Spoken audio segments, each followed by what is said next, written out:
The morning burned so August hot.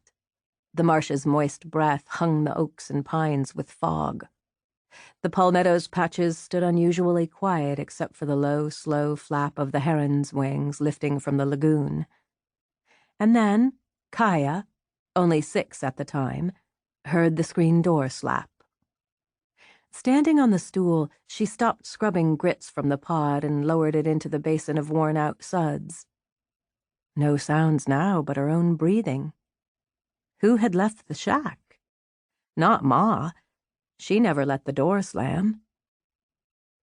But when Kaya ran to the porch, she saw her mother in a long brown skirt, kick pleats nipping at her ankles, as she walked down the sandy lane in high heels. The stubby-nosed shoes were fake alligator skin, her only going-out pair. Kaya wanted to holler out, but knew not to rouse Pa, so opened the door and stood on the brick-and-board steps. From there she saw the blue train case Ma carried. Usually, with the confidence of a pup, Kaya knew her mother would return with meat wrapped in greasy brown paper or with a chicken, head dangling down. But she never wore the gator heels. Never took a case. Ma always looked back where the footlane met the road, one arm held high, white palm waving as she turned onto the track, which wove through bog forests, cattail lagoons, and maybe, if the tide obliged, eventually into town. But today she walked on, unsteady in the ruts. Her tall figure emerged now and then through the holes of the forest until only swatches of white scarf flashed between the leaves. Kaya sprinted to the spot she knew would bear the road. Surely Ma would wave from there. But she arrived only in time to glimpse the blue case, the color so wrong for the woods, as it disappeared. A heaviness, thick as black cotton mud, pushed her chest as she returned to the steps to wait. Kaya was the youngest of 5, the others much older, though later she couldn't recall their ages. They lived with Ma and Pa, squeezed together like penned rabbits, in the rough-cut shack, its screened porch staring big-eyed from under the oaks. Jody, the brother closest to Pa, but still 7 years older, stepped from the house and stood behind her.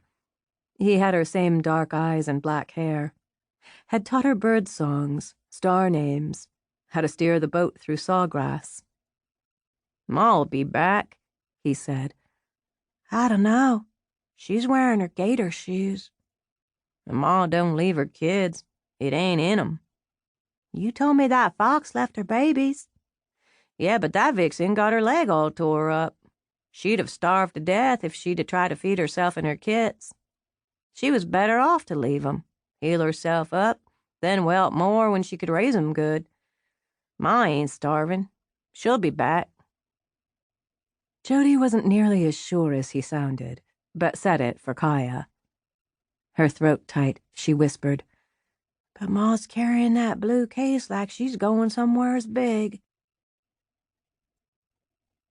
The shack sat back from the palmettos, which sprawled across sand flats to a necklace of green lagoons, and in the distance, all the marsh beyond.